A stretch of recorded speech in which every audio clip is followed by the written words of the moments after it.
asalaamaaleykum wa rahmatullah taala wa barakaatuhu mbokk yi nuyu naa leen ñëpp ku ci nekk dégg nga moom ci turam ak santam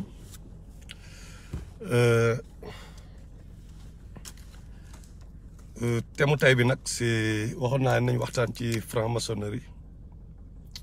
waaw tey nag bon incha allah waaw laa bëggoon ñu commencé série bi sur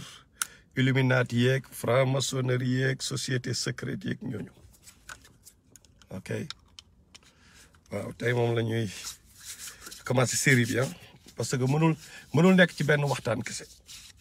mënul nekk ci benn waxtaan li ma leen di njëkk a wax mooy di ci bàyyiloo ñi ngi seen xel mooy bu ñuy wax franc-maçonnerie les gens nous parlons de wala Illuminati wala nous parlons de société secrète société yu secrète nous parlons aussi de gens de nit yoo xam ni ils se cachent dans la lumière comme j'ai l'habitude de le dire c'est des gens qui se cachent dans la lumière loolu lan lay signifier ça signifie qu'ils sont là l'autre nuyu naa la mon frère ça signifie qu'ils sont là avec ñun cela signifie que Mamadou Kébé ils peuvent être président de la République gis ngeen Afrique léegi image yi commencé na feeñ commencé na génn ndekete président yu njëkk yëpp ay franc-maçon la ñu woon ngeen ñëw ba Amérique seen indépendance ñoom George Washington ñoom ñëpp ay franc-maçon la ñu woon xam nga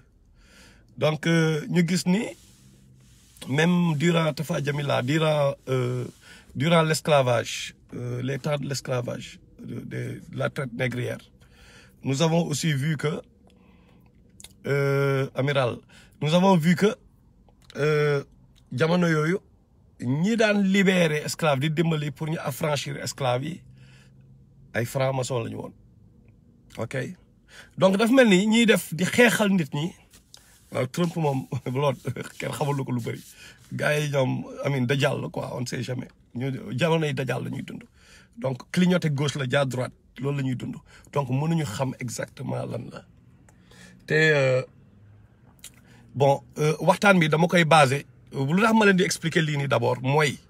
société secrète ñun xamuñu lu fa xew carrément waxuma la société secrète boo xam ne ay niveau la ay degré la mën nga bokk am na ñu bëri ñoo naan non franc-maçonnerie c'est rien Illuminati whatever ay nit ñu baax lañu nit ñuy sama psychologue Ndiak Sarr nuyu naa lu baax xam nga ni naan donc franc-maçonnerie au début ci échelle bi li ci suuf booy soog a dugg bon vraiment dañuy def affaire yu nice mais nag est-ce que booy gravir les échelons nga dem ba ci kaw est-ce que loolu nga fay fekk donc société secrète lan la ñuy inspiré bu ñu newee nous avons affaire à des sociétés secrètes et je dis des parce que bëri na ci ay branches quoi ñoom ñëpp bëri na ci ay branches ñii ay cabale bi la ñuy topp ñii nu mu tudd Illuminati la ñu ñii bon leen ëmb di zionisme bien sûr ci ñu gën a bëri bon zionisme pas ëmb sax ñoom tamit à part parce que zionisme ak société secrète yi du benn zionisme c'est beneen c'est des européens yoo xam ne ñoom dañoo adopté judaïsme en fait xam nga bokkul ak bani Israël donc lenn la ñu mën a ñun ci fenn la ñu mën a basé wu mooy def benn gymnastique intellectuelle def ay recherche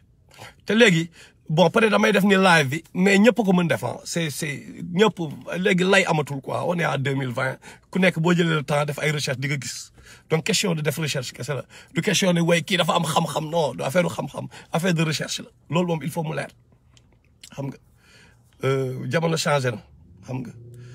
te entre parenthèse damay wax xam-xam ñun moom xam-xam ni ñu koy analyser tamit nit bu mémoriser affaire ñëw tuur ko dañ naan dafa am xam-xam alors que xam-xam normalement mooy machine u cerveau bu mu nee wal à partir de zéro xam nga mu génne ay fruits ay xam-xam yoo xam ni ci réflexion personnelle am la jógee nga def nga xool à part fu dara nekkul yàlla guidé la nga découvrir dara xam nga wala comme ni ma koy yàgg a waxee mooy connexion lien intelligence lien ligaare boobu noonu ñu naan lien entre lépp luy composer univers bi nga gis connexion bi quoi tout est connecté boo mënee détecter maintenant connexion bi fi am loolu mën naa ni da ngay intelligent parce que le terme mooy intelligence fa la jógee donc ñun ci lenn rek comme que xamuñu société secret dugguñu fa lépp luñ fa xam ñoom ñoo ñu ko wax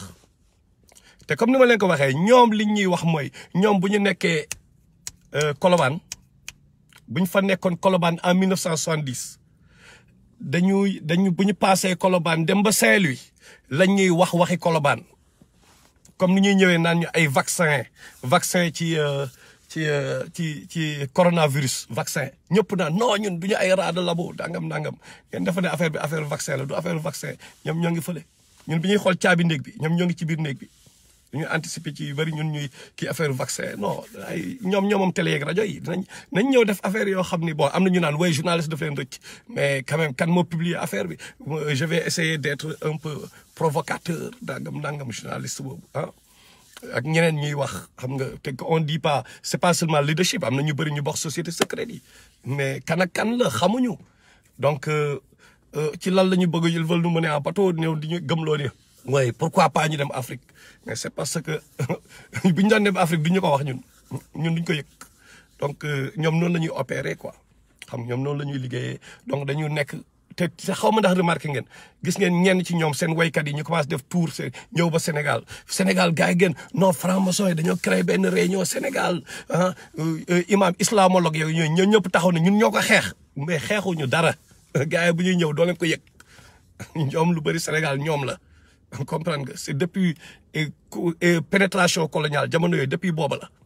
xam nga ñoom mais instant bi nous avons remarqué quand même ci kaw que commencé nañu filmer gis ngeen ni ñoom léegi dañuy filmer seen kii yi dañ koy filmer teg ko YouTube ñoom ñoo ko tey xam nga léegi ñoom ñoo ngi ñuy informer ci seen bopp quelque part mais parce que ñoom ñoo ngi ci beneen niveau moo tax man noonu laa ko jàppee maintenant ñun ci lan la ñu mën a basé wu pour am lu leer boo tax titre bi ma def ay franc-maçonnerie Illuminati whatever ba pare ma wax ak yonent yàlla Souleymane ma def bani Israël ñaari mots-clés lan la bani Israël ak Souleymane ñaar yooyu ñooy nekk base waxtaan bi fondement origine franc-maçonnerie il faut ñu xam histoire Souleymane xam histoire bani Israël maintenant il y a eu des millions d'histoires d'événements d'incidents yu am ci adduna bi depuis que le monde est monde mais yàlla tànn ci dafa am yu mu ci tànn mu ñu koy nettali chaque fois yàlla dafa tànn indi chaque fois mu naan ñu yaa bani Israël muy nettali Moussa lañ gën a cité ci Alxuraan mais c'est quoi le plan loolu la ñu war a nous devons nous poser la question à savoir mais lan moo tax yàlla yaa bani Israël pour génération yoo xam ni ñoom dañoo ñëw moment boo xam ni waa bani Israël ñoom ñoo ngi tas ci adduna bi instant bi ñoom dañoo tas ñi nekk Israël sax du ñoom ah Rasulullah sallallahu alayhi wa sallam nee na am na benn dëkk bu tuuti bu nekk Irak bu nekk Iran Istifaan defe naa la tudd ah si je me trompe pas dëkk bu na moom moo ko war Rasulullah sallallahu alayhi wa sallam mu ne Masih Dajjal buy ñëw dëkk boobu lay jógee dina ànd ak ay soldaawam ay juif bani Israël yu ànd ak Masih Dajjal jóge ci Istifaan boobu mu wax carrément dëkk bi te dëkk baa ngi Irak bi ma demee def ay recherche dama gis Ahmed Najad ànd ak ñoom mooy ñooñu doon def fii mooy les orthodoxes quoi bokkul ak zionistes yi nekk Israël non mooy orthodoxes yooyu di def kii te ñu sol koppati bi ñooñu dafa am lu ñuy xaar ñooñu dañoo toog ñoom dañu sax dem bay jàppale Palestine instant bi ñoom dañ naan non zionistes yi ñoo ngi créé Palestine ñëpp di xeer zionistes mais ñooñu tamit am na lu ñuy xaar lan la ñuy xaar donc il faut ñu delluwaat ci alxuraan bi dellu ci ñoom bi ñu dem Irak dellu ci bi ñuy kii parce que bon dañu relever affaire yi suratul Isra yàlla suratul Isra ba gars yi ku mën a ubbi na nga ubbi xam nga ku mën a copier tamit léegi moom lay amatul wala qad yassarna al Qur'an li zikri right sama maître Diouf Mamor loolu la yàlla wax right donc nañu ubbi alxuraan bi nañ ko ubbi ñun ñëpp ñu xool suratul Isra le voyage nocturne déjà le voyage nocturne nan la commencé ay quoi bon tay maa ngi entre parenthèse maa ngi def ay recherche entre parce que maa ngi doon wax affaire kii Tesla maa ngi doon def ay recherche ci ay mbiram xool connexion bi am entre 6 les chiffres parce que moom dafa ni ku comprendre secret yi nekk ci 6 ak 3 ak 9 par exemple bu kiyee nombre yi 1 2 ba 9 ak ni mu ko kiyee parce que 9 dafa nekk ci kaw 3 6 pyramide bi concept pyramide bi fa la jógee mooy pyramide égyptien yeeg yooyu mooy gars yi li ñuy def noonu société secrète yeeg yooyu mu ne ku koom léegi nag 9 bi moo nekk ci kaw 6 bi ak 3 bi right donc léegi nag ku comprendre secret yi fa nekk mais bizarrement da ngay compter affaire yi boo compter parce que par hasard démb dama doon xool ma di mais naa xool suratul Isra 17:1 mu nekk surat numéro 17 verset 1 ma compter mu nekk 1 plus 7 égale 8 verset 1 muy 9 ma xool léegi ma ne ok léegi lan moo connecté loolu surtout Najm tamit bu ma demee bu ma xoolee wala ma xool rasulullah sallallahu alayhi wasallam bi muy kii mais chaque fois je trouve 6 wala 9 bu ma compter mbir yi quoi donc pareegu ma loolu par hasard dama gëmantu après donc li may wax ni c'est pour que ñun ñëpp ñu defandoo job bi ñu def job bi ñun ñëpp parce que loolu moo tax a jóg moo ñu tax a jóg anyway travail d'équipe la n'est-ce pas léegi nag ku nekk loo am rek da ngay indi teg après boo amee suppame nga teg keneen ki indi diwlin keneen ki indi kii ñu ñëpp ñu liggéeyandoo ko ñu découvrir li ñuy découvrir right comme ça du fi nekk ay kii mooy gaayam bi mooy borom xam-xam bi kële mooy parce que yooyu ñoo réeral nit yi il faut ñu ñëpp bokk affaire yi pour que dëkk bi mën a avancer ñu xam ne lépp yàlla la comprendre lu ci nit ki tamit loolu la donc pour revenir donc bu leen fàtte loolu ngay xool connexion yi quoi xam nga xool leen connexion yi entre nga xool bon man bokk loolu mooy sa méthodologie dama ni naa xool boog wala qadarahu bil ufuqil a'la ma xool ma ni bon peut-être boobu peut-être am na leneen ma xool nombre bi après ma ne wala qadarahu bil ufuqil mubin ñaari ay benn la ma ni non après ma xool surtout Najm l'étoile fala uqsimu bil khunnasil jawaril kunnas yàlla mooy wax même étoile bi ma compter affaire yi toujours da ngay trouver 6 9 fii boo compter you know say léegi nag dañu compter lettres yi tamit ensemble ñu xool nombre de ay ñu xool lettres yi dégg nga ñaata lettres ñu xool lan la ñuy jox xamaguma dama teg nii ay affaire rek mais xamaguma léegi yàlla bu ne mu ne wa qadayna ila bani israil fil kitaabi mu ne la tufsidunna fil ardi maratayni mu ne wala ta'lunna uluwan kabira mu ne baada auzu billahi mina shaytaani rajim li mooy sam problème nag yenn saa yi damay lire te fàtte ko jaxase affaire yi yàlla nañu yàlla baal waay mu ne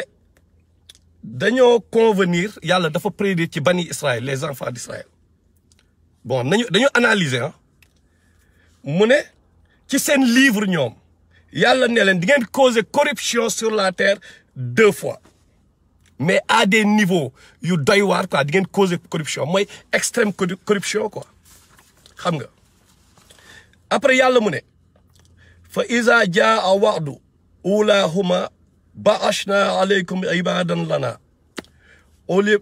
ba'sin shadidin mu ne fa jaasu xilaal diyaari mu ne wa kaana wa'dan maf'ula mu ne sow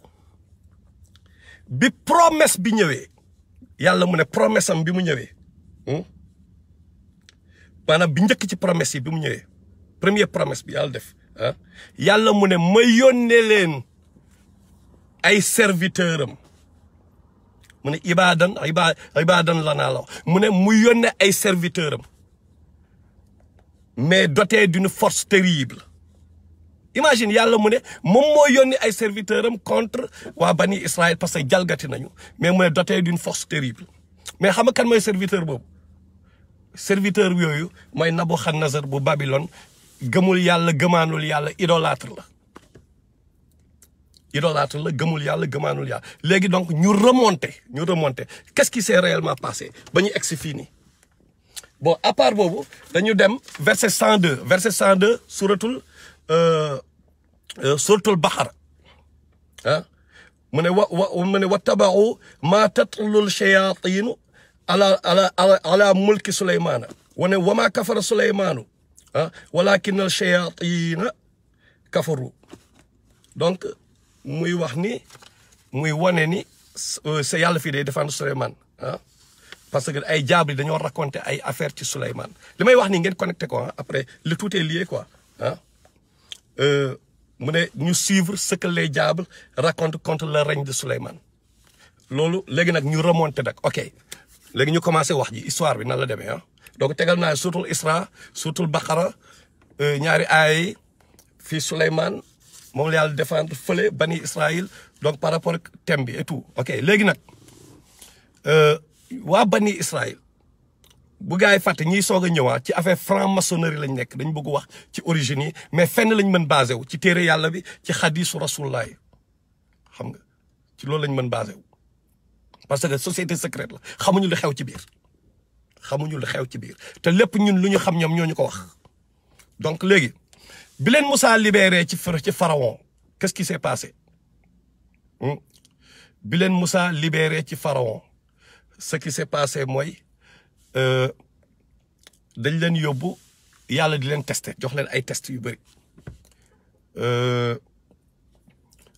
justement dinañ ñëw ci Haarut ak Maarut Ibou Ba bu ñu continuer aaya bi xam nga donc ñu testé leen mais qu'est-ce qu'ils ont fait boo leen xoolee jouru Badar yàlla dafa rasulullah sallallahu alayhi wasallam dafa amoon par exemple benn pacte boo xam ni moom moo la signé woon amil benn traité entre moom ak ansaar yi mooy waruñu attaquer yéefar yi ñoom dañu défendre rasulullah kese loolu moo doon plan bi ok stay with me affaire bi daf c'est connecté quoi xam nga loolu moo doon plan bi léegi rasulullah sallallahu alayhi wasallam ñëw waa Quraysh ngi fële ñu kii mooy lan lañ war a def Aboubacar wax rasulullah sallallahu alayhi wasallam ne wala la ñu war a def Omar wax muy xaar ansaar yi la ñu war a def boobu la Saad ibn Muaz mu ne moo jóg may chefu ansaar yi mu ne wallahi boo ñu waxee sax ñu jéey ci géej ñun nañ la topp jógal teb la Allah wax def ko nga def ko ñun dinañ la wan ne ñun ay fa ñoom ci boaf lañu juddoo maanaam 100 ans de guerre xam nga ay guerrier lañu quoi ansaar yi xam nga ay nitu guerre ci guerre lañu juddoo ñu ne yaa rasulullah parce que di iman rasulullah sallallahu kontaan trop pourquoi moom mu référé wu Saad ibn Muaz ci loolu parce que histoire ma leen wax nii Moussa bi mu leen sauvé ba pare waa bani Israël avant rasulullah sallallahu alayhi wasallam di ñëw bi mu leen sauvé mais dafa ñëw ne leen mais bon yàlla mu ne ngeen dugg fii dëkk bi ngeen xeex ngeen récupérer dëkk bi Jéricho dugg leen ngeen xeex ngeen récupérer dëkk bi ñoom ñu ne Moussa xam nga lan la saa waay boo bëggee nga dugg yàgg sa yàlla ngeen xeexi fekk avant le désobéir nag ay désobéissance yu dul jeex lu ne bi ñuy topp veau bi lu ne def nañ ko bi leen di wax ne leen topp commandement yi ñu bañ ba ak tour ñëw kii seen kaw ay désobéir xoole affaire nag bi surtout Baqara xam nga seen yàgg nañ désobéir léegi nag bi ñu bañee yàlla punir leen teg leen benn punition mooy nañu errer ci désert bi pendant 40 ans mais bi ñu erré ci désert pendant 40 ans la génération comme ni ma la ko waxee keroog qui avait vécu l'esclavage en Égypte génération aliénée déracinée bu doon wax ni yàlla Moussa indil ñu lekk yi ñaan lañu yàlla mën ñu ay lekk yoo xam daf leen di fàttali l'esclavage ñoom génération boobu ñu dee ci désert bi ñoom ak Moussa ñu disparaître ci désert bi mais boo leen fàttalee surtout Kahf xam nga yàlla moo ngi naan Moussa dafa àndoon ak boy servant am benn serviteur am benn boy bu ma àndoon serviteur am quoi mooy Yusha bin Nun xam nga Yusha kooku après moom génération moom nga xam ne ay xale la ñu woon ñoom ak ñeneen ñu judd ñi ñoom ñoo màgg xam nga après 40 ans yi mat ñu génne dellu nag ñoom xeex obéir yàlla après ñoom ñu jëlaat pouvoir bi ñu amaat pouvoir ma leen di résumer rapidement ok mais malheureusement bi ñu amee pouvoir lan lañ def yàlla may leen victoire qu'est-ce qu'ils ont fait waa bani Israël ñu diviser comme que Isaaxa moo jur Yanqooba am ñaata doom am Youssouf ak Benyamin ak seen fukki frères yi sànni woon Youssouf ci biir teen bi ok mu nekk ñaata du 12 kan mooy Israël moom mooy Yanqooba pour xam naa ñu bëri xam nañ ko mais dañu rappeler rek Yanqooba yonent yàlla Yanqooba alayhi salaam moom mooy Israël te Israël moom mooy Abdallah bon d'après borom xam ne lu ñu wax mooy ba tey mooy Abdallah ci arab right donc doo fukki doom yooyu ak Youssouf ak Benyamin mu def leen 12 mais ñoom ñu diviser wu nekk ak 12 nations au lieu sax ñu dajaloo nekk benn nation xam ñoo bëgg ñu diviser wu maanaam ñu nekk Sénégal nekk 12 kii ne booy man maa jël Thiès mu nekk sa dëkk kii ne maa jël Kaolack mu nekk sa dëkk ñu xar Sénégal en 12 nations léegi bi ñu ko defee lan moo leen dal donc ñu affaiblir seen bopp bi ñu affaiblir seen bopp ñan ñoo ñëw assyriens yi ñëw xam nga dal seen kaw escanté leen xam nga dóor leen dóor yu metti xam nga kii leen ñu am problème léegi Assyriens bi ñëwee ba jàll yàlla chaque fois rek daf leen di mayaat une chance yàlla mayaat leen une chance ñu ñëwaat ñu continue bon désobéir nañ déjà xam ngeen gis nañ parce que seen désobéissance yi seen jalgati yi du question jalgati ay divisé wu kese de mais dañ ciy boole ak ay magie dugg ci yu kenn xamul bon fàttali naa leen wax histoire damay expliquer li nekk ci kaw ak li nekk ci suuf li nekk ci suuf moom mooy par rapport ak magie bi par rapport ak bi ñuy dugg ci ay magie ok bi ñuy dugg ci société ba li indi franc-maçonnerie tey xam nga loolu ñaari donc bii ba damay wax histoire bi li xew ci kaw quoi loolu laa nekk instant pour muy leer aussi comme ça confusion du am ok léegi yàlla may leen loolu mayaat leen une deuxième chance xam nga donc bi Yusha bin Nun ñëwee après deuxième chance bi yàlla may leen benn yonent bu tudd Saul yonent boobu ñëw boo leen xoolee sutul Baqara histoire baa nga fa loolu mooy contexte aaya yooyu mooy mu may leen kenn koo xam ne ci ñoom bon genre forgeron la moom bu tudd Taalut yàlla yonent boobu seen yonent bi ne leen Taalut yàlla nee na Taalut mooy nekk seen roi bii pas dañ di fal roi mais Taalut mooy nekk seen roi ñu naan non Taalut mi nga xam ne amul xaalis xalaal mi nga xam ne pauvre simple forgeron la di ko wàññi di ngeen gis suutul Baqara yàlla mu ne non amin seen yonent bi ne leen mais Taalut yàlla daf koy parce que il est fort ba pare am na xam-xam nitu connaissance te ba pare il est fort donc ñu basé wu ci critères yooyu yàlla wan nañu bu ñuy tànn njiit ni ñuy tànnee njiit yàlla wan nañu ko foofu quoi mooy da nekk ku fort ba pare ku am xam-xam loolu dafa bokk ci critères yu gën a am solo peut-être yeneen critères nañ ñëw xam nga donc léegi Taalut bi mu demee mu jël bani Israël maintenant ñoom ñu war a dem am seen revanche xam nga parce que gars yi bi ñu ñëwee dañoo yóbbaa reliku mooy bagaasu Moussa yeeg ak Haroun maintenant pour ñu wan leen preuve que li leen Saul wax loolu mooy am ñooy leen léegi ay malaaka dinañ leen indil relique yi malaaka yi ñoom ñu gis malaaka yi indil leen ko xam nga maintenant Taalut taxawal arméem bi mu taxawee arméem léegi nag moom mu war a dem ñu war a dem attaquer ji waat gars yi pour jël seen revanche bi ñuy dem ci yoon bi far yàlla bon inspiré ko wala seen yonent bi ne ko il faut nga tester gars yi ñu tester leen lan mooy il paraît ay 70 000 la ñu woon 70 000 genre yooyu xaw ma 7 000 je sais pas plus en tout cas chiffre 7 la woon xam nga léegi ñu dem ba ci yoon bi ñu testé leen di ngeen parce que Taalut daf leen jëluñu fas jëluñu gëléem jëluñu mbaa daf leen daw dañ doon sport dox pour dem venger wu ji ci ñan ci ñoom Goliath donc xam ngeen affaire bi kii ak Goliath bëgguma anticiper maintenant li ñu def mooy mu testé leen benn cours d'eau mu yàlla mu ne leen képp ku naan ci ndox bi bokkatoo ci armée Taalut képp ku ci naan bokkatoo ci armée Taalut mais képp ku ci jël ci kër loxoom naan boo la xoolee Genèse ci parce que man loolu bi may nekk xale may lire bible bi laa am na benn bible ba ki doon bon c'était très joli là kii ma ngi Genèse gars yi dessiné woon affaire image boobu quoi yàgg na loolu xam nga donc moo ngi ci normalement moo ngi foofu ci même ci bible bi quoi parce que lu bëri tamit moo nga fa xam nga donc bi mu ñëwee gàmm nuyu naa la sama waa ji bi mu ñëwee ñu testé la ñoom ñëpp ñu naan ba mu des ay 4000 ay 4000 ci ñoom naan ba mu des ay environ ñu ne environ 4000 yooyu bi ñu demee ba ñu jàkkaarloog armée ñoom Goliath ñëpp a daw ba mu des ci ñoom parce que di nga gis sax yàlla moo ngi koy wax ci suutul Baqara naan ñenn ci ñoom ne ñaata yoon la armée yoo xam ne dañoo tuute ay armée de qualité armée yu am iman ñaata yoon la ñu gagné armée yoo xam ne ay dañoo bëri pour wane ni victoire ci loxo Allah lay jóge xam nga l'Ancien Testament merci Sidi Al Mokhtar xam nga donc ñëw ñoom ñëpp ñu daw ba mu des lan mu des 313 environ 313 ci waa bani Israël ñoo des donc comme que alxuraan livre signe la alxuraan bi livre signe la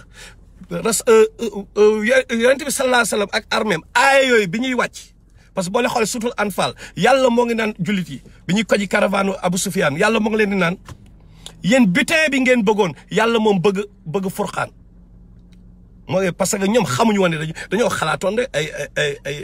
ay dem nangu ji ay koji ay caravane la ah kii xam n'est-ce pas ay koji caravane la mais ndekete yàlla beneen plan la amoon te moo ngi koy wax suur Anfal le butin right léegi effectivement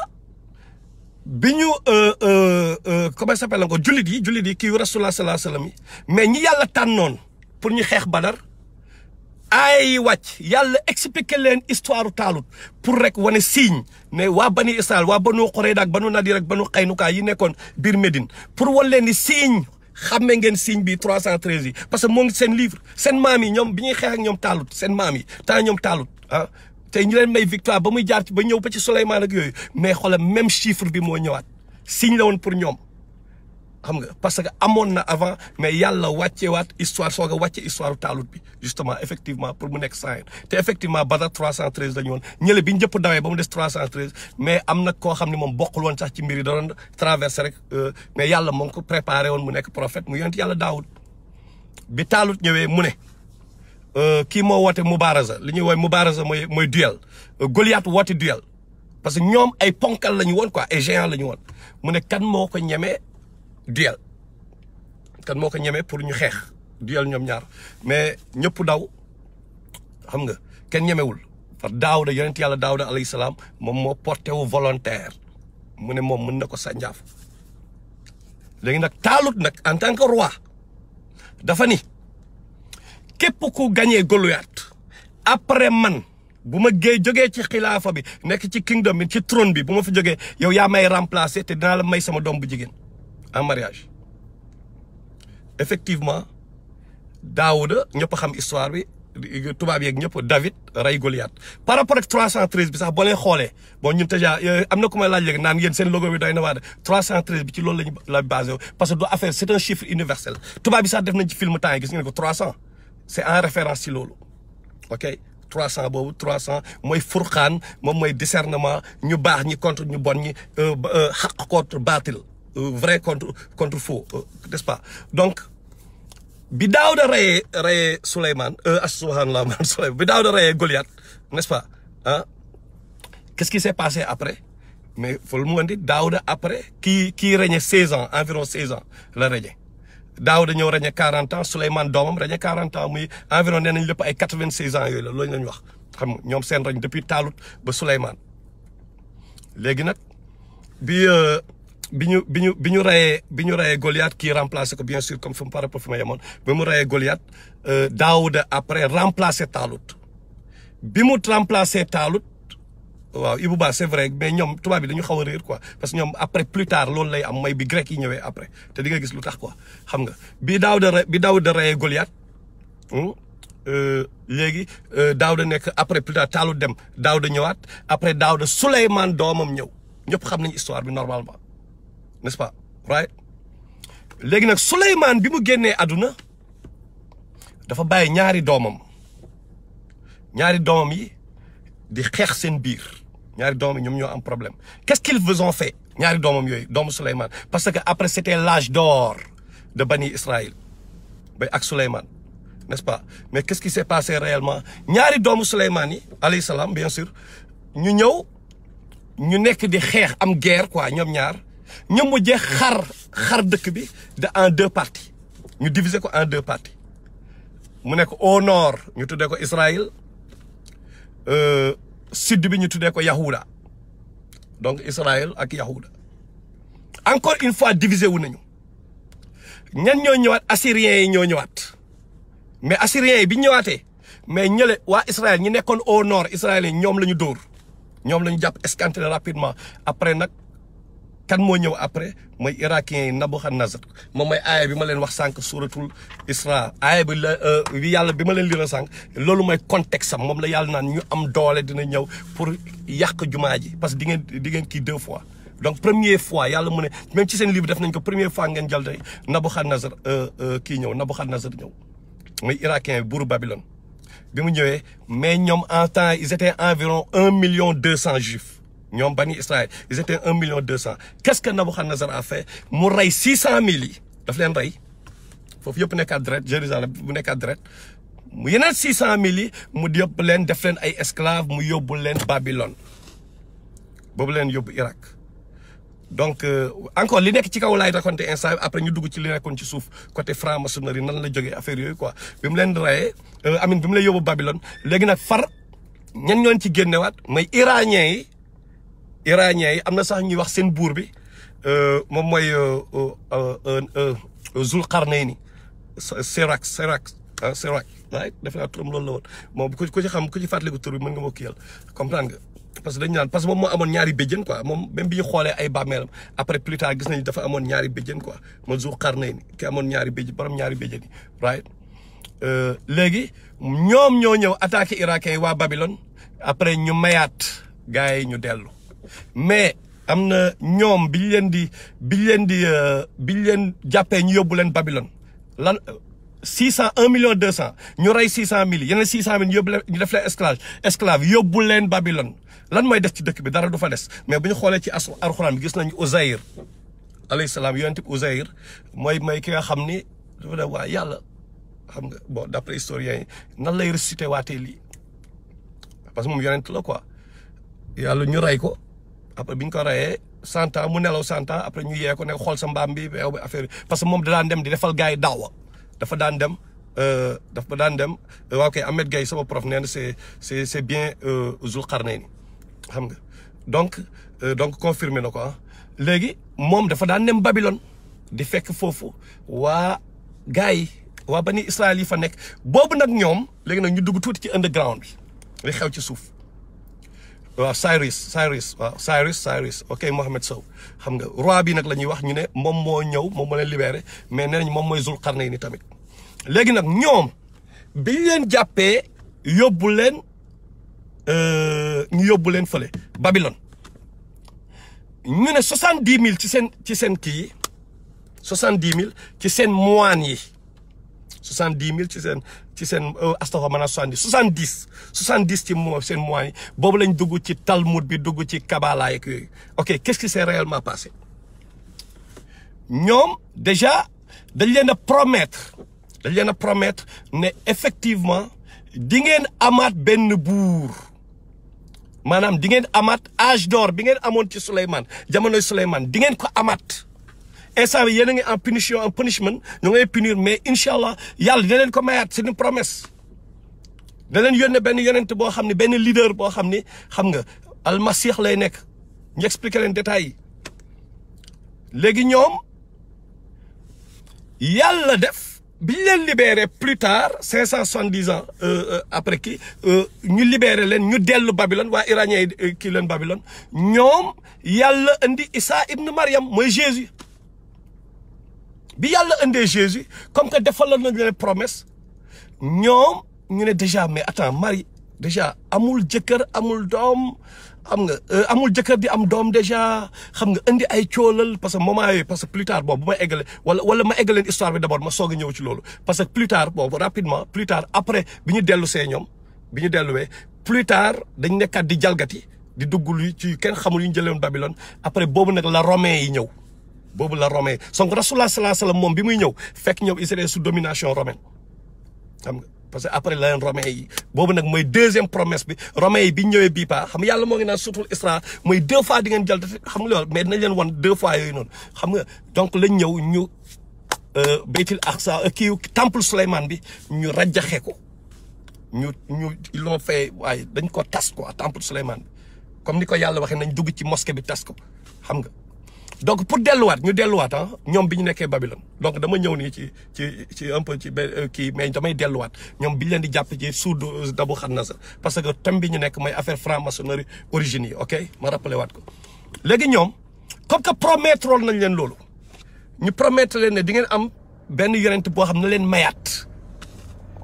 kingdom royaume bu am doole bi ngeen amoon jamonoy Souleymane comme que dañ leen promettre loolu. léegi nag ñoom mais xam nañu le titre de Masih xam nga mooy comme Masih al-Dajjal Masih Isa ibn Maryam ñoom yaa am nañ titre bi donc y a connexion right ok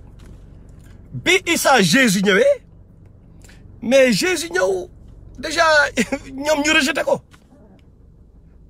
ñu kii ko ba boole ko Pontius Pilate moom mooy buuru ki nga xam ne romain yi parce que romain yi ñoom ñooy Byzance mooy waa ar-Rum mën nañu wax ñoom ñooy européen mais grec yi la woon quoi c'était les grecs xam ni wala ñooñu la woon donc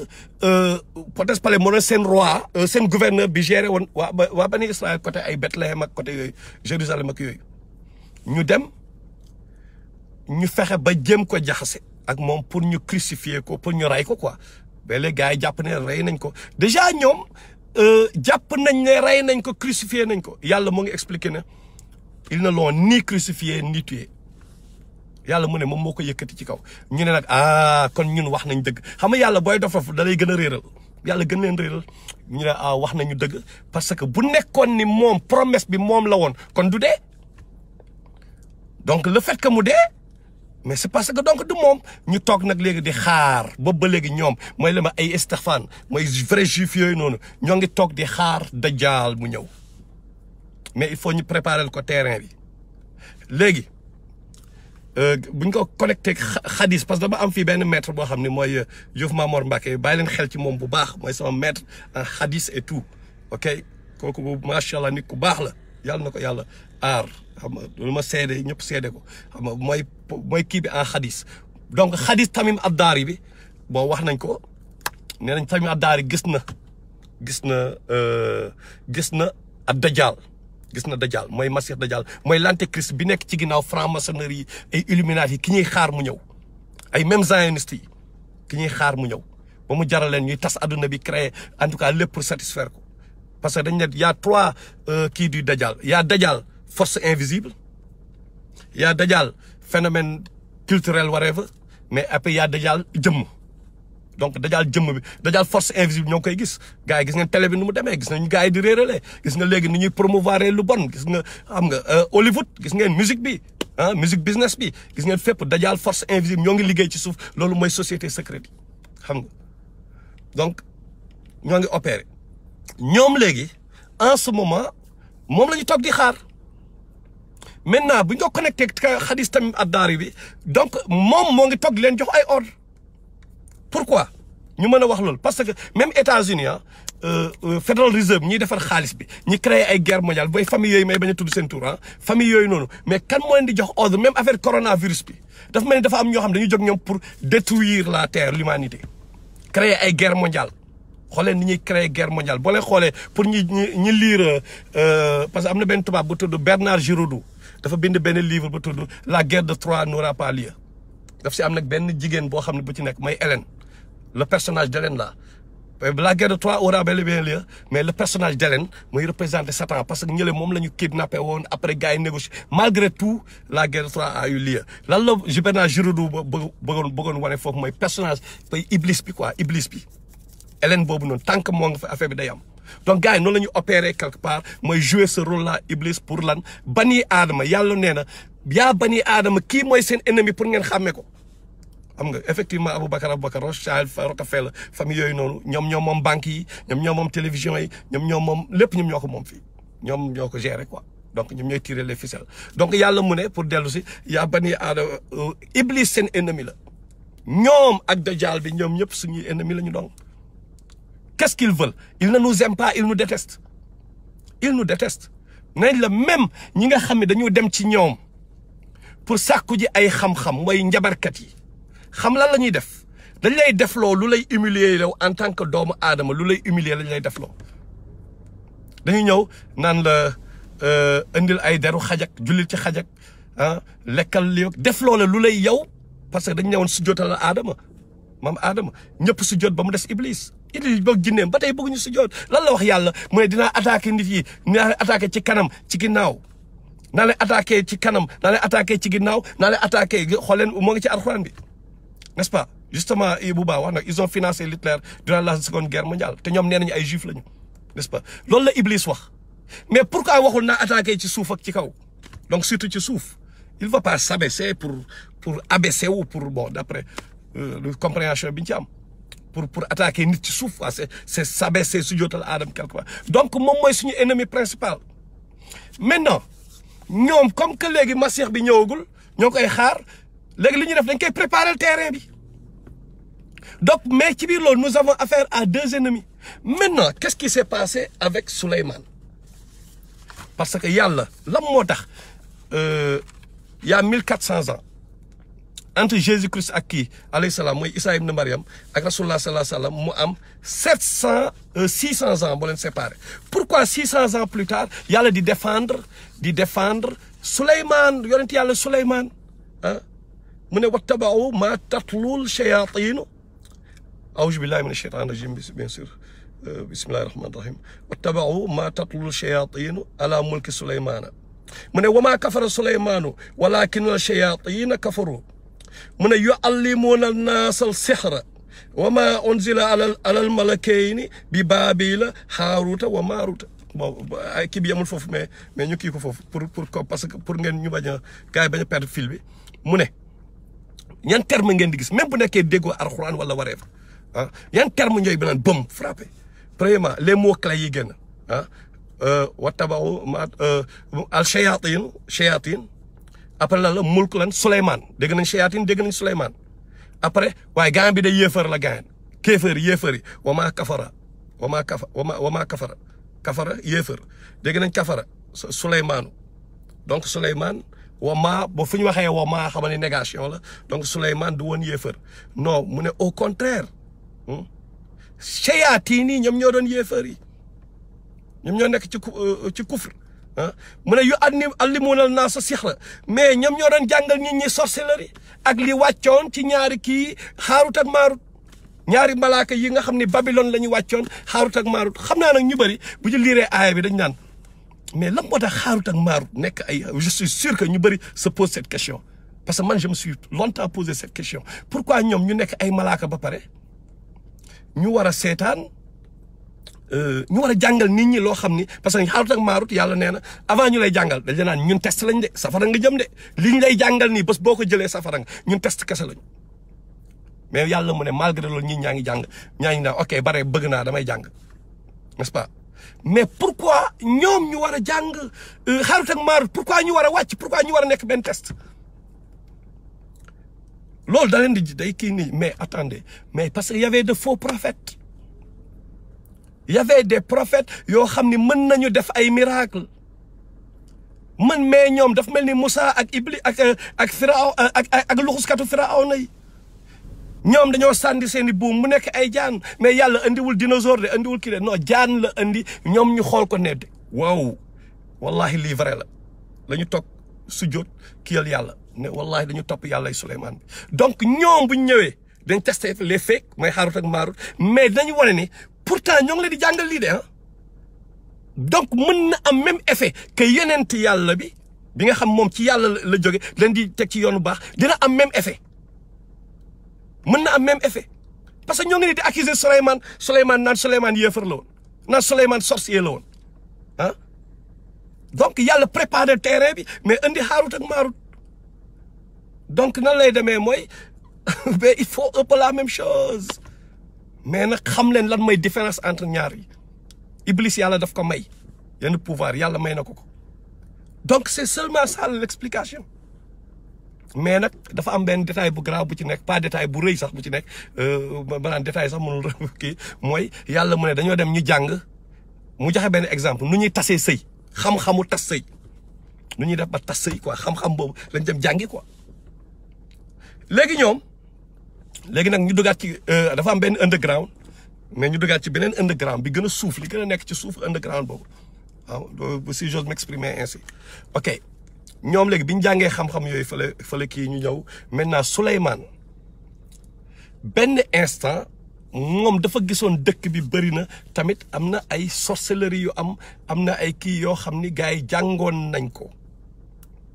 am na ay xam-xam yu doon daw tamit quelque part ñu jàng ay magie affaire yooyu qu'est-ce qu'il a fait Souleymane comme que yàlla mayoon na ko mu dominer nit yi mu dominer jinne yi mu nekk roi nit yi dominer jinne yi dominer animaux yi xam langage des animaux xam yooyu yëpp ah mais léegi nag yàlla may ko mooy day mën a récupérer parce que dañ ko l'obéissance au doigt à l'œil léegi nag moom mu mën a récupérer seen livre yu magie yooyu xam nga sénégalais dama leen di wax benn affaire entre parenthèses quoi parfois dañ leen di nax ci benn affaire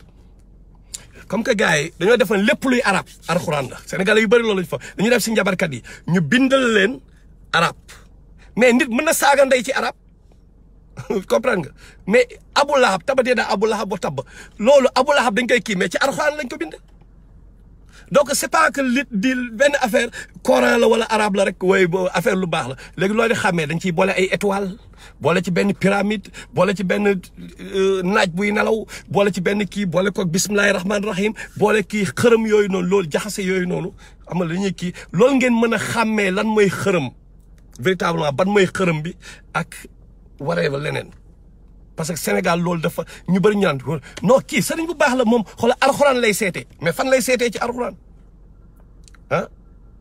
fan lay seetee lan lay utiliser kii am na mais yaa koy defal sa bopp istixaar mën nga defal sa bopp istixaar mais mën nga ko def soxla woo dem ci benn waay yow yaa koy defal sa bopp donc ñooñu naan la non waa ji alxuraan lay seetee de na bon yàlla nag am na ñoo xam ne waree fa man monde boobu aw ma ci xam-xam donc mën na fa si dugg baax mais lii wër te wër mooy dañ leen boole ubbee xaatim yi da nga gis ni lépp li gars yi jàngoon Babylone la li yàlla di wax xaarut ak maarut magie boobu dong la ba léegi dañuy développé adduna bi day développé ñoom tamit ñu développé chéatine di leen jox yu bees n'est-ce pas léegi nag ñoom ce qui s'est passé mooy bi Souleymane ñëwee mu fexe ba récupérer livre yi nga xam ni ñoom fa la xaatim yooyu nekk livre yi fa lañu daan gis ngeen film yi dañu naan bon xam nga la ñoom lañ koy def ba léegi même dans leur film là da ngay gis dañu ñëw ne le livre tel gars yi di xeex livre ba pare ñu gis livre ñu ubbi ko ñu ne tel page ñu teg seen loxo après tour ci deret affaire yooyu donc y a toujours le concept de benn livre bu ñu war a ubbi y a toujours un livre qui est là boo xam mémoriser wuñ ko comprendre nga chaque fois day kii livre baa nga fa Souleymane dafa nangu livre yëpp bi mu nangoo livre yi mu suul leen mais malheureusement bi mu koy suul Iblis moo koy gis yàlla waxul ci Alxuraan Iblis daf leen gis foo leen ko dul gisee Iblis gis na ko mu suul affaire yi gis nga Iblis ni mu defoon ñoom Yaaxus ak ñoom Nasar ak ñoom Wadda nag yooyu mooy ñi nga xam ne ñoom njëkk a jaamu xërëm même chose la defaat mu ñëw ne gars yi kaale ma wax leen secret ñooy lan mu ne est-ce que xam ngeen ni kaale ma wax leen Souleymane nan la def ba dominer jinne yi dominer asamaan dominer ngelaw yi dominer ngelaw dominer kii kaale ma wax leen secret bi la sulli leen gars yi sulli ñu génn livre yooyu moo tas ñoom boo gisee les Knights Templar bi ñuy toj kii secret yi ñu fay jëlee ay yu doon say loolu la il faisait allusion à cette histoire là mooy livre yooyu noonu parce que xam nañu histoire bi mais après dañ koy def ay film wan ñu leneen quoi mais base bi mooy léegi nag ñu jël livre duggaat ci kii bi ñu ne nag Souleymane dafa amoon jaaro bi moo ko daan may pouvoir ñu ne Souleymane dafa amoon ci jinne yi benn jinne bu mag bu tudd Asmodeus boo gisee Asmodeus bu ngay moom sax laa def nii photo kii bi pour ngeen kii ci moom mooy seen yàlla mooy seen ñu ne Souleymane comme que da daan dominer jinne yi dafa am benn jinne boo xam ne moo ko daan dimbali jinne boobu moo ngi tudd Asmodeus kooku moo daan tabax moo daan gérer tabax yi compas bi ngeen di gis franc-maçon yooyu yëpp Asmodeus xam nga ak Baphomet am na ñoo xam Baphomet xam nga ñoom ñëpp da nga gis tànk béy yeeg yooyu comprendre nga donc ñoom ñu topp nag noonu la leen Iblis naxee ñu ne donc ok you know what Souleymane donc loolu moo pouvoir bi donc y a deux choses y a deux réalités yuy taxaw premièrement li leen promettre Babylone par rapport ak Masih Dajjal deuxièmement par rapport ak kii bi léegi ñu connecté ñaar ñu créer ay sociétés secrètes maintenant franc-maçonnerie juddu ñu dem ba ci biir benn instant beneen branche génn les illuminés ak yeneen léegi comme li ma waxoon mbokk yi xam naa ay kii yu bëri la nar a nekk xam naa fii ak suba xam naa du mënuñu ko wax lépp ci franc-maçonnerie ci benn fan xam nga bon tey moom dama wax origine yi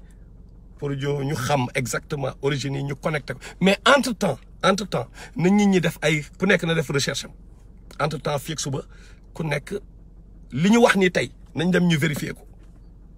mais man de li ma ci amal solo mooy dama leen di wax dëgg man li ma amal solo mooy base wax bi mu nekk alxuraan ak sunna alxuraanu yàlla ak xadiisu rasulullah sallallahu alayhi wa sallam ñu analyser par rapport ak loolu mais tamit ñu comprendre une chose yàlla wax na ko sànq nee na mais yéen waa bani Israël yónnee naa leen samay serviteur yu am doole yoo xam ne nañ leen jàpp escanté leen yóbbu leen def leen ay esclave te serviteur am yi xam la moo ci bizarre na boo xam na sax yàlla nee na ay serviteur ñooñu gëmuñu yàlla ay xërëm la ñu gëm yàlla tudde leen ay serviteur am donc ci ban contexte du dëgg léegi ñu xam ni dafa am yàlla mu ne 2 fois di ngeen désobéir donc lépp lu am franc-maçon yi di ko def wala ñoom lépp lu ñu mën a def buñ ko deful Masih Dajjal du ñëw kii du ñëw kii bon am nañu gëm ni bon suñu mbokk laayeen yi gëm nañu kii ñëw na ba pare Imam al Mahdi moom ñun moom bu ñu toppee Rasulullah sallallahu alayhi wasallam parce que imam côté guerre bi quoi côté imam buy ñëw génne kii di xeex génne jaasi quoi n'est-ce pas léegi moom donc il faut loolu mooy tax moom mu ñëw beneen bi mooy Isa ibn Maryam yàlla moo ne moo ko yëkk crucifié yi rey ñu ko mais pour mu wàccaat mais dafa am contexte bu muy wàccee Damas il faut Masih Dajjal génn donc lii di am fii yëpp il faut mu am yàlla démontré il faut mu am encore une fois damay utiliser même expression ku nekk na essayer de tirer son épingle du jeu mooy lan mooy sa épingle bi mooy lan mooy noo ci amee tiyaaba bu la alal jaral nga topp franc-maçon yi ñoo ngi biir Sénégal am na ay club yu fa am yoo xam bi ñu nekkee xale ba léegi ñoo nga fa xaw ma kan ak kan ñoo ci bokk xaw ma kan ak kan ñoo ci bokk dañu naan rek yàgg nañ fa ñoom biir ay Léon club ak Lion club ak ay Rotary affaire yooyu kan ak kan ñoo ci bokk léegi sax peut-être xaw nañ commencé wane seen bopp tuuti xam nga donc nañu xam ni rek sama gars yi instant bi benn instant affaire de dem àjjana la parce que yonent yëpp ñaar la ñu prêché mooy Bachir ak Nazir Bachir ñëw bay la bonne nouvelle u àjjana ak avertissement wu safara donc ñun nañu xool wax ji yëpp coow li yëpp mooy nu ñuy def ba ñu mën a dem àjjana ñaar yooyu rek moo fi am safara ak àjjana fexe ba doo dem safara fexe dem àjjana loolu rek coow li liñ fi def liñ fi mën def ñaar yooyu rek moo am donc affaire u Dajjal ak affaire u kii tamit bu ñu nangu déggu leen bu baax li may wax dafa am solo li ma bëgg wax ni bu ñu nangu benn mbir mooy may leen doole parce que ñun niñ ciy waxee benn instant ñun ñoo leen di xam nga dañ leen a faale trop dañ leen a may doole ñun ñoo leen di may doole ñun ñooy fàtt ne ñoom duñu dara fii Allah azza wa jalla moo fi nekk yàlla rek moo fi nekk yonent bi sallallahu alayhi wa sallam xam nga donc ñun bu nekkee benn instant day mel ni dañ leen a ragal dafa mel ni shayatin yi xam nga nu ñuy ñëwee yàlla ne ok yéen nekk xalif pour la planète Terre ñu ñëw di dem ci ay sëriñ di uti ay xaatim chaque fois ñun ñoo ngi dem bu ñu suñu baaraam bu rëqee sax ñu dem ci benn sëriñ uti ay xaatim alors que yàlla nee na malaaka yi ñëw leen yéen ak Iblis ñëw leen tey damay créer benn nit bu tudd Adam moom mooy nekk xalif bi pour la planète Terre mooy jiite mooy chef ba mooy am intelligence bi mais ñun en 2020 ñu ne non ñun nekkatuñu xalif waaye nañ wàcce suñu bopp léegi nañ dem ci shayatin yi ñu wàcce suñu bopp ñun nekkatuñu xalif parce que yàlla boo ne yéenay xalif ñu ne non shayatin yi xoolal dama am problème mu ndigg buy metti sama jabar daf maa bàyyi non dama bëgg gël ba leen nopp ma non sama liggéeyukaay kii xam nga dem shayatin jinne yooyu noonu nga xam ne ñoom ñoo la war a sujootal ñoo war a nekk ci suuf yow nga nekk chef yow nga wàcce sa bopp yow nga jox leen pouvoir bi ñoom ñu nekk chef parce que lépp loo am ci ñoom ngay dem donc pour man ñàkk fayda bi foofu la commencé quoi mooy ñun dañoo ñàkk fayda benn instant bu ñu demee Cheikh di leen ragal gis nga amul franc-maçon amul illuminati nañu nekk mënuñu def lu yàlla gisul amul dara ñoom lu ñuy def loo xam ne yàlla gis ko tant que nag ñoom ñoo ngi def loo xam ne umpul yàlla ne wallahu xayrul maakirin nañu planifier plan yàlla mooy le meilleur plan na donc waxtaan bi yëpp c'est juste pour que ñi xam ne ils existent mais aussi Alassane si Diouf na mën naa la xam nga ñu xam ne ils existent mais aussi gars yi ëpp leen ñu pouvoir quoi ñun bu ñu jaamoo yàlla ñu julli di jàng suñu alxuraan di toppatoo miskin yi di woor lépp lu ñu rasulullah sallallahu alayhi wasallam wax bu nañ ko def buñ ci toppee mais kan moo ñu mënal dara kan non entre nous kan moo ñu mënal dara ñun bu ñu toppee yàlla li mu wax kenn mënaluñu dara amul franc-maçon amul illuminati amul coronavirus bi sax bu ñu dalee wala bu ñu dalee mu rey ñu de ak ba pare fekk ñoo ngi ci yoon bi mais shahid la ñuy nekk gars yi xam nga lan mooy shahid est-ce que xam nga shahid mooy lan mooy li tax Omar di ñaan pour ñu rey ko mooy li tax ñu war a rey Ousmane Ibn Affan parce que rang la bu kawe boo xam ne il fallait ñu rey Omar il fallait ñu rey Ousmane il fallait ñu rey Ali ñu assassiner leen parce que ci fan lañ leen di assassiner mais ci job bi comme yaa kii ni muy waxee ñu nekk ay martyrs justement shahid pour mu leer mooy martyrs yi Rasulullah sallallahu ni muy waxee Ousmane dinañ yàlla dina la jox benn yëre nit ñi nañ ñëw ci yow mais yëre bu ko mës summi yëre boobu mooy pouvoir bi mooy kii bi xilaafa bi mu ne jamais du ko summi te bu ko neexoon ñoom saxaaba xoolal senior saxaaba yi réel saxaaba yaa ngi doon dund bi ñu rey Ousmane ñoo nga fa woon mais dafa ni bu ci kenn dugg ñëpp moom mooy xalif bi bu joxee ordre ah ñoom Talha ak ñoom Zubair gis ngeen après li am ah gis ngeen Abu Hurayra sol na armure am ñëw taxaw ne day kii mais Ousmane dàq ko parce que bi muy génn àdduna dafa yeewu jour boobu xoolal biñ koy rey mais dafa kontaan xam nga la moo tax mu kontaan nee na dafa gént Rasulullah ak ñoom avocat tey ne ko tey di ñu fekk si tey il était trop heureux xoolal Bilal bi muy génn àdduna par exemple Bilal par rapport ak kii bi ba jabaram di jooy daan ko vraiment bés bu metti mu ne ko bés bu metti non bés bi may fekk ci sama xarit Rasulillah bés bi ma koy fekk si non bésu kontaante tey mooy bés bi muy dee tey bésu kontaante la vous voyez donc affaire bi du affaire dunia bi la ñuy gis nii mais yow bu fekkee ne par exemple ku mel ni Abu Ubayda al Jarrah xam nga radiyallahu anhu peste bi moom moo ko rey xam nga ak ñeneen bien sûr peste bi moo leen rey mais bi leen di peste bi di rey yàlla Rasulullah sallallahu wax na ko ñoom ay shahid lañu donc nekk ay martyr donc gars yi kenn mënuluñu dara li kii waxoon na rek Ibn Taymiyya rahimahullah li mu waxoon na rek mu ne day amul dara loolu ma mën a def gars yi ne lu tax mu ne boo leen ma emprisonné ma nekk fii di naafila di julli di kii xam nga jaamu yàlla def samay ibaadaat yooyu xam nga mu ne boo leen ma rayee mais ma nekk shahid mu ne ma boo leen ma exilé mais ma def zikr ma topp di contempler kii yàlla bi kii yàlla mu ne sama janna sama kii ci sama biir xol la nekk man sama liberté sama xol fii la nekk mënalu leen ma dara donc il faut ñu am attitude boobu quoi parce que loolu équilibre boobu ñuy am psychologie waxoon naa la affaire le monde des énergies équilibre boobu ñuy am ni psychologiquement équilibre bi moom day dem ba kii ci sa système immunitaire moo tax benn coronavirus wala dara whatever moo mënal nit ñi dara yàlla moo créé maladie yi dañu dox seen mission comme takku jóg sama waa ji takku jóg ni mu ko waxee affaire day daw mission du dëgg mais même chose donc gars yi li ma bëgg wax mooy bu ñu fi ragal ay Illuminati wala ragal fi ay franc-maçon wala ragal fi lépp lu ñu def tamit c'est parce que Allah moo joxe permission bi mënuñu def dara sans la permission d'Allah mais tamit nañu bàyyi di promouvoir par exemple damay jox pour terminer benn exemple bu patent boo xam ne peut-être ça n'a rien à voir quelque part mooy tubaab yi bu ñu ñëwee affaire vaccin ñun ñëpp ñuy naaw non tubaab yi ñun duñu lii tubaab yi dañu jàppee seen kii naan xoolal moment bi ñu taxawee ñun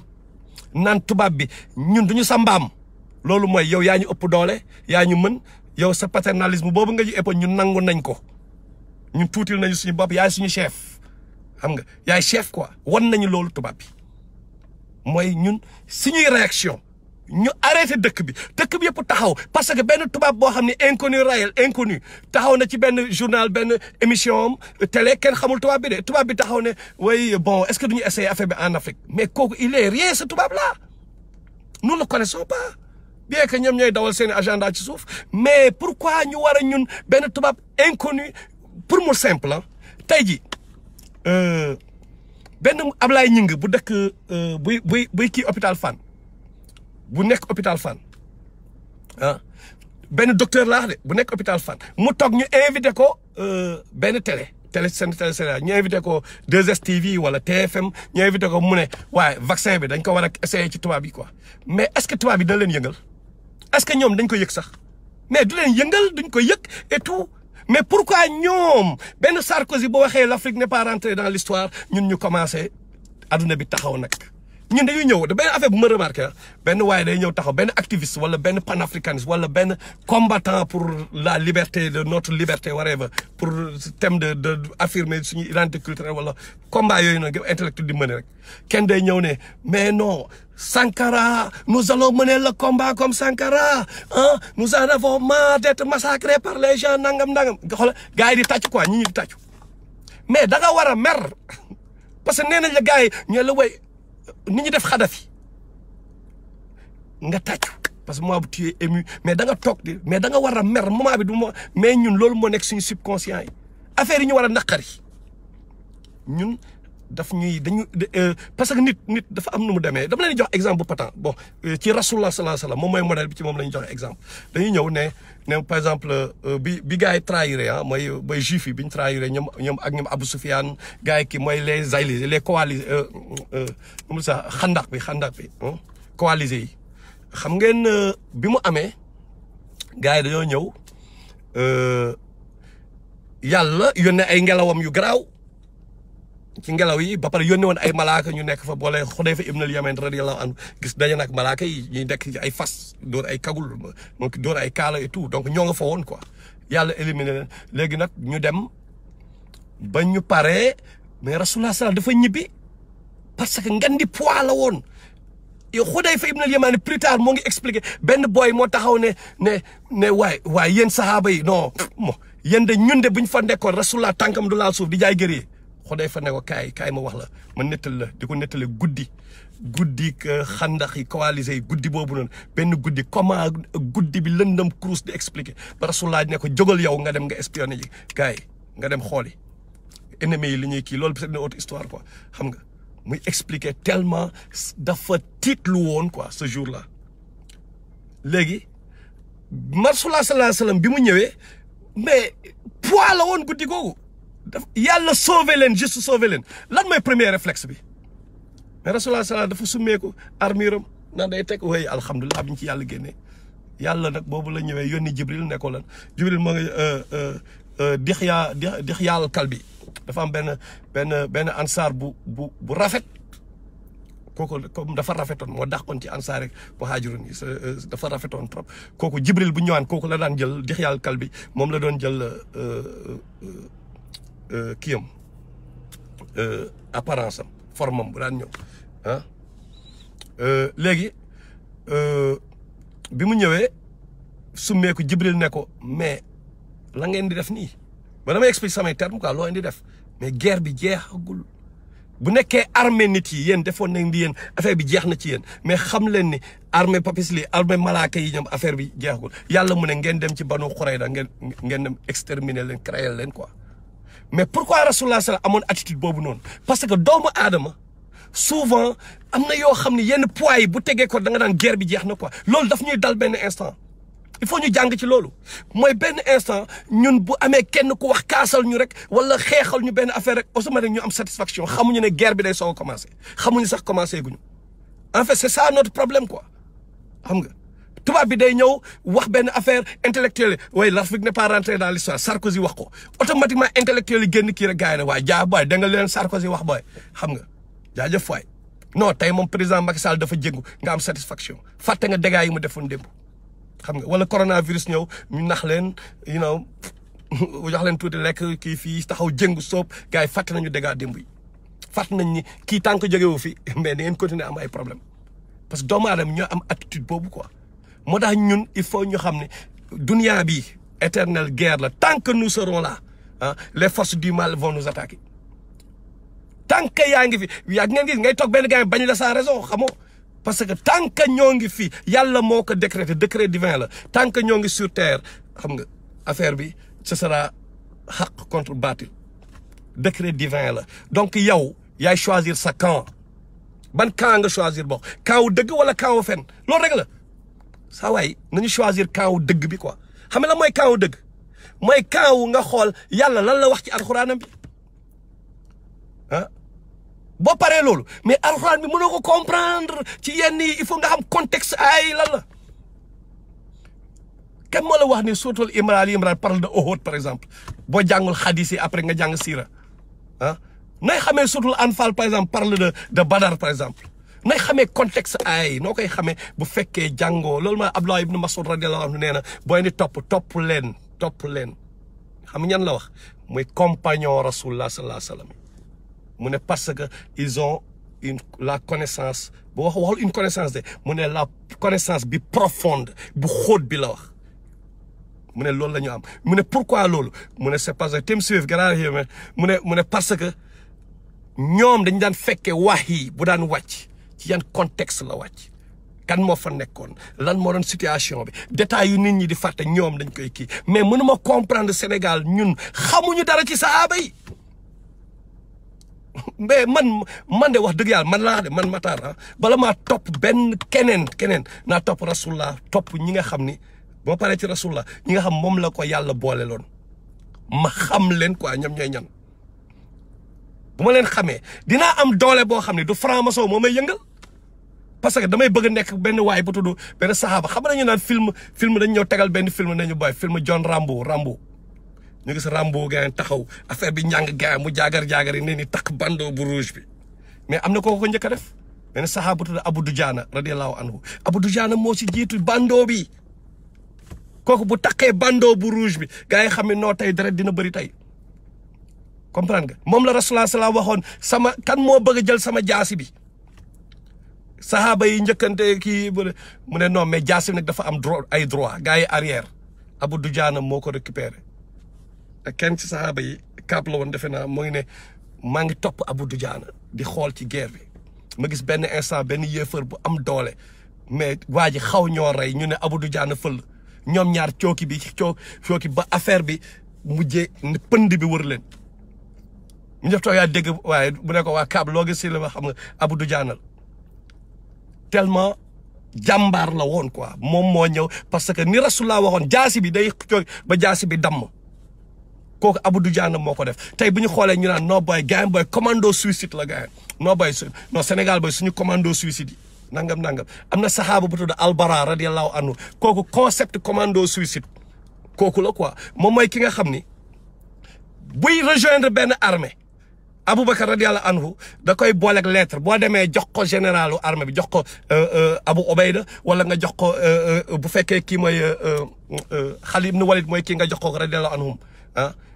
pourquoi xam luy nekk ci lettre bi Albara bu leen ko jox benn poste de commandement bu mu commandé kenn parce que bés bu commandé armée bi dina périr xam nga mooy kan mooy ki nga xam ni bi Musaylama Kazab ñëwee tëju ci benn forteresse xamuñu nu ñuy def ah xamuñu nu ñuy def kooku mooy ki nga xam ni moom moo ne xale Ibn Walid tëmbal leen ma ci biir gars yi ne waat mu ne yee tëmbal leen ma ci biir wallahi moom lañ sànni ci biir moom kese mu génn fa 80 dagg-dagg mais moo ubbi bunt bi ba tax wax ci mujj rey Musaylama am na benn saxaabu da Alqaaqa radiyallahu anhu damay wax côté film yi ñu tubaab yi tegal wala la ñun am nañ ko te l'islam du affaire noir peau blanche affaire nit ku baax la ak nit ku bon la te ñun dañoo am ay nit ñu baax faale wuñu na nekk chinois na nekk japonais lu mu mënta nekk on we don't care mais ñii ay compagnon rasulullah Alqaaqa xam nga moom mooy lan ki nga xam ni bi jullit yi amee problème mooy tey jamono bi Aboubacar nekkee ci xilaafa bi jullit yi am problème ñu ne woote leen andi leen ñu renfort Aboubacar dañoo soxla renfort mu yónnee benn nit Alqaaqa la yónnee radiyallahu anhu benn soldat la yónnee xam nga soldat boobu xam nga lan la def pourquoi mu yónnee ko moom kese mu ne parce que dégg naa sama soppee rasulullah sallallahu alayhi wa sallam mu ne Alqaaqa moom kese il est égal à 1000 hommes donc yónnee naa 10 ou 10 000 hommes yónnee loolu la yónnee te effectivement Alqaaqa bi mu ñëwee ay duel la woote escanté gars yi one by one seen chef yi la doon kill one by one loolu ñun la ñu am ci l'islam loolu la ñu am ci suñu religion bi parce que loolu mooy tax man sama homéostasie man sama milieu intérieur mu équilibré loolu mooy tax man ma xam ne jàmba ma xam ne aw lu dul yàlla leneen nekk fi lu dul yàlla rek moo fi nekk moom rek mooy may pouvoir donc du ma ragal franc-maçon du ma ragal iblis du ma ragal kenn loolu kese mooy wax ji donc dinañ wax ci franc-maçon yi nii mais wax ji yëpp mooy sama gars yi ñun ñooy force bi quoi ñun ñooy doole bi quoi xam nga ñun mënuñu nekk te ku nekk da ngaa judd gis ne diw mooy sa papa diw mooy sa papa jullit la sa yaay jullit la est-ce que tu as demandé à naître diw nekk sa papa yàlla faral na la ba pare après loolu yow da nga koy yàq mais doo ko yàq xam nga dafa am lu ñu la jox d'avance quoi yow mënoo ñëw di ko foowee da nga ko war a toppatoo xam nga donc maa leen di fii timis jot na maa leen remercier gars yi après nag li may partie 1 bi après suba incha allah ñu eggalee pour numéro 2 bi dégg nga deuxième partie ci franc-maçonnerie bi léegi nag suba nag dinañ ñëw ci affaire musique industrie beeg xam nga ñëw ci yeneen détails yeeg yooyu nangam donc maa leen di nuyu ñëpp sama gars yi di leen vraiment remercier ci seen temps bi remercier comme que jamonoy confinement lañ nekk ñu ne nañ profiter waxtaan surtout waxtaan yoo xam ni dinañ jéem a ñu dellu ci li am solo pas waxtaan polémique tout le temps Macky Sall def na lii kii def na la non nañu xool waxtaan yoo xam ni na tax gars yi milieu intérieur yi mooy système bi cerveau yi ñu fexe ba cerveau yi am doole quoi pour man loolu moo war a nekk waxtaan yi quoi moo war a nekk échange bi war a am nuyu naa la ñuy jëf sama gars yi